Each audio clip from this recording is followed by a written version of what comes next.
অনেক বেশি সস্তা আমাদের দেশের।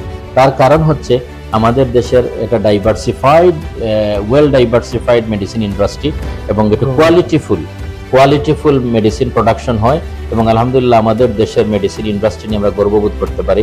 নাওএডেজ আমাদের মেডিসিন ইন্ডাস্ট্রি সরকারি হিসাব মতে টেক্সটাইল সেক্টরের ঠিক পরেই হচ্ছে আমাদের মেডিসিন ইন্ডাস্ট্রিজ আপনার স্থান এক্সপোর্টের ক্ষেত্রে।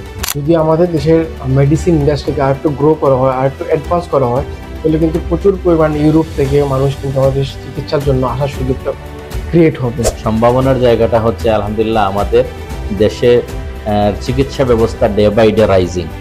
আপনি এখন দেখবেন বাংলাদেশের অনেক রাজনৈতিক ব্যক্তিত্ব যারা তারা বাংলাদেশের চিকিৎসকের প্রতি আস্থা রেখে বড় বড় অপারেশন, বড় বড় চিকিৎসা সেবা কিন্তু বাংলাদেশেই নিচ্ছেন। হ্যাঁ, আগে কিন্তু এটা দেখা যাইতো না। আগে দেখা যাইতো যাদের একটু টাকা পয়সা আছে এরা দেশের বাইরে চলে যায়।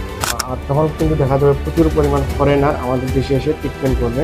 যেমন আমরা বর্তমানে যাচ্ছি সিঙ্গাপুর, আশা করা যাচ্ছে ইনশাল্লাহ সিঙ্গাপুরে আমাদের যাওয়া লাগবে না, আমরাই বাংলাদেশে ইনশাল্লাহ সেদিন খুব বেশি দূরে নয়।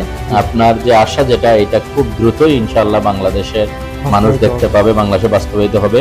আমি একটু আগেই বলেছি যে বাংলাদেশে কিন্তু কয়েকটা ওয়েল ডেভেলপড, ওয়েল ব্র্যান্ডেড কয়েকটা হসপিটাল অলরেডি কাজ করতেছে, যেটার নাম ধরি আমরা যদি নেইও কোনো অসুবিধা হবে। চিনি কম খেলে কি ডায়াবেটিস রোধ করা সম্ভব?